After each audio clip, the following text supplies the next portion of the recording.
Yo, welcome back to another video, guys. I finished watching Blue Beetle on Thursday, and it wasn't too good of a movie, but I don't think it deserves to bomb the way it has right now. And I do think DC fans need to show up more, but I don't blame them because DC's kind of lacking right now, and they have a bad track record right now. So I don't blame them. So let's go over the positives first in the movie. Number one, I really enjoyed the comedy. It was funny at some moments, and then some other moments, it was just kind of like it just wasn't really hitting, and it kind of felt a little bit forced. Or it was a type of comedy that would land amongst like younger people, but this was like a movie for like teens and above, and I think we're just shifting with the amount of things that we find funny, maybe. I also really enjoyed the CGI as well, and the suit. I love the practical effects and just the amount of powers that was shown through the Blue Beetle's suit, which is incredibly sick with the CGI. And I don't want to see no one complaining about the CGI because there was nothing wrong with it. So yeah, don't listen to anyone saying that the CGI was bad. It wasn't bad at all, and I think people are just trying to nitpick at that point. So yeah, the CGI was great, comedy was great at times, especially Uncle Rudy. The suit was great, the practical effects, I love the use of that. And then yeah, like I said, the powers and abilities shown from the Blue Beetle suit was also really sick.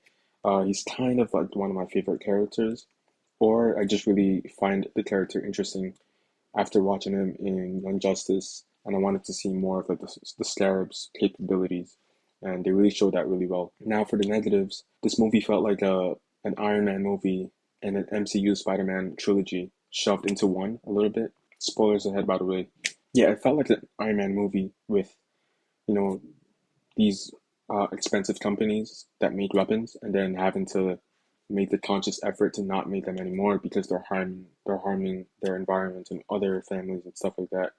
And then it felt like a MCU Spider-Man movie, because they have a teenager thrust into like the world of superheroes who now is kind of forced to bear the responsibility. And there's someone that's come after his family, and then now he's out for vengeance, and then now he has to learn to not actually, commit the act of violence and kill the people, or else he's just as bad as them and stuff like that. So, but I feel like this is something, I don't know. I mean, it felt good in one movie, but that's just how it felt like, though. I don't think it was necessarily bad, but that's just kind of what it felt like. It was also kind of rushed, and the pacing was off. Well, it was just kind of rushed. I wouldn't say the pacing was really off, but I think it just felt kind of rushed a little bit, and certain things should have been more fleshed out and developed throughout the movie. Maybe feel like a longer runtime because some things just didn't really flow properly. And also, we get this generic villain with like little to no backstory at all. The secondary main villain is Carapax, who is a bodyguard for Victoria Cord, and he's just like he's just a generic regular henchman who has some sort of like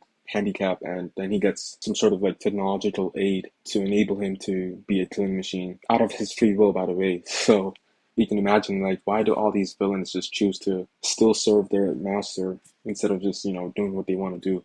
And again, little to no backstory up until like the end of the movie. We get like these brief flashbacks, but like at that point, I didn't really care about the character at all because I just don't care. He's just a generic villain, and I know he's gonna lose. And I think I'm just personally tired of like villains that will come for one movie and one movie alone. At that point, I want to see something else in the story, or I want to see like if there is an overarching plot, I want to see that developed more in the background. So I don't just like, because you can imagine just going to a movie and then knowing the main guy is going to win. At that point, you care about the story that the writers are going to tell you. But I think we're just getting tired of that generally, and I think this is what superhero fatigue kind of is. I think there's a certain amount of things that you add to a story, to superhero fiction, that are just like the pure basics that people are just generally getting tired of over the years. Yeah, so a generic villain with little to no backstory, just a generic killing machine, no mind of his own kind of. And I guess I missed this during the movie, but then towards the end, it's revealed that Victoria Cord basically put him in the position that he was in and enabled him to be kind of handicapped so that he can get the technological aid from Victoria Cord. But throughout all this, I don't know if he was just like also mentally being controlled by Victoria, or if he could actually do what he wanted to do by himself. And then also the villain Victoria Cord, I recently searched her up on Wikipedia. She is, I guess, a very good actress, and she has a lot of awards. But in this movie, it was just not it. It was bad. It was not good. And and also the parts where she is like where there is an off-screen line from her. For example, like maybe when she is off-screen, but you can still hear her voice. It's like it was done in a voice-over booth, and it just doesn't really flow well. It's like you have to try to convey those emotions in front of a booth, reading the lines. I wish that would have been done more naturally, maybe on the actual set or something like that, because there were times where it just sounded like someone did a voiceover trying to be like reading the lines that said, oh, scream here, and be like, oh, what are you doing, and stuff like that. So yeah, and then yeah, I just didn't really like the acting from Victoria Cord and also Jennifer Cord as well. But apart from that, there was decent acting all around. I kind of enjoyed Xolo's acting as Blue Beetle. I still don't think he really knows how to. I still don't think he's good at conveying sadness properly. I don't know. Same thing. This is like my complaint from Cobra Kai. Like whenever he cries, it just doesn't really feel real. And there are certain points like in the scenes that just you can see him trying to like, I mean obviously trying to act it out, but you can see him trying to force it a little bit, because in one camera angle you can see him crying, and then the next camera angle when he cut to it, it's his straight face, but almost as if he still has tears running down his face, but so it doesn't really flow well. But yeah, apart from that, decent acting all around. And then what else? Yeah, there was also comedy elements that just didn't really make sense. And again, this is kind of like the writing that I was talking about. It's just, I know this is superhero fiction, and I know you suspend your disbelief, but there's just a certain amount of that I can do in superhero movies. For example, the grandma in this movie like holds a gun and starts killing people, and it's like one of those like generic jokes where, you know, the extended family relative that survives knows how to like handle herself or himself in like harsh situations, and it's like a skilled veteran and a king of combat or something like that. And it's like, I'm just getting tired of it. It's not as funny as well in theaters and stuff like that. And yeah, like she's holding her own. Like I'm surprised how is she not died throughout all this time? And it just doesn't really make sense. Like why is she firing those weapons? And then none of the family members I think are getting hurt except the dad and stuff. And then finally Jamie caring about, you know, Jamie doesn't want to kill. He's not a killer, but he doesn't really seem to have a problem with his family doing the killing.